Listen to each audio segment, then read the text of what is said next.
అక్కడికే పోండి అని చెప్పడం జరిగింది. ఇది ఇక్కడ గవర్నమెంట్ విజయమో ఇంకోవరి విజయమో కాదు. ఇది కేవలం ఆపరేషన్ సక్సెస్, పేషెంట్ డెత్, ఇది మాత్రమే జరిగింది.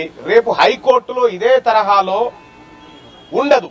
ఎందుకంటే అక్కడ జరిగేటువంటి ఆర్గ్యుమెంట్ ఇందిరా సహాని కేసు వస్తుంది, Krishnamurthy versus union of India case వస్తుంది, ఇట్లా అన్ని కేసులు వస్తాయి. కాబట్టి ఇక్కడ రాష్ట్ర ప్రభుత్వం విన్ అయిందనో ఇంకోటని కాదు. నిజంగా విన్ అయ్యేది ఉంటే ఈ తెలంగాణ రాష్ట్ర ముఖ్యమంత్రి గారు చాలా ఇబ్బంది పడతా ఉన్నారు.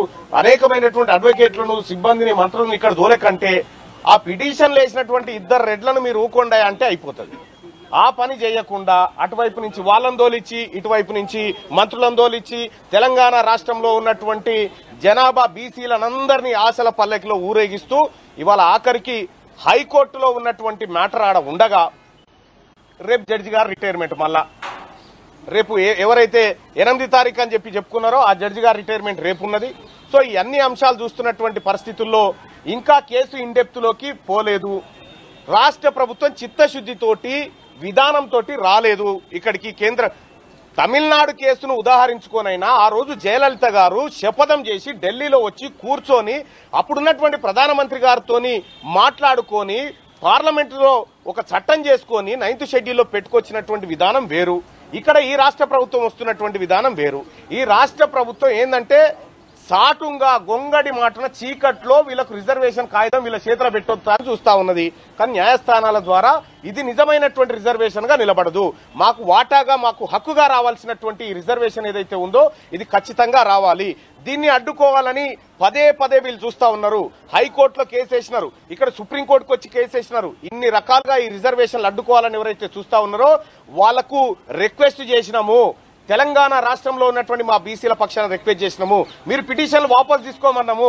లేదు, మేము పిటిషన్లు వాపసు తీసుకోము, మేము అట్లాగే మొండిగా ముందుకు పోతాం, బీసీలకు 42% రిజర్వేషన్ రానియమనేటువంటి ధోరణితో పోతే మాత్రం తెలంగాణ సమాజంలో ఒక సరికొత్త ఉద్యమం పుడుతుంది. అది తిరుగుబాటుగా మారుతుంది.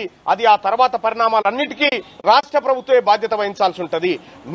మీ రెడ్డి జాగృతికి సంబంధించినటువంటి వాళ్ళే పిటిషన్లు వేస్తారు. మీ ముఖ్యమంత్రి, రెడ్డికి సంబంధించిన ముఖ్యమంత్రి జీవో ఇస్తాడు, రెడ్డి ప్లీడర్ గారే వాదిస్తాడు. ఇలా బీసీలను పిచ్చోళ్ళని చేస్తేందుకు ఇక్కడ మాకు సుప్రీంకోర్టు చుట్టూ, మాకు హైకోర్టు చుట్టూ తింపుకుంటూ ఇలా మమ్మల్ని మోసగించే ప్రయత్నం చేస్తా ఉన్నారు.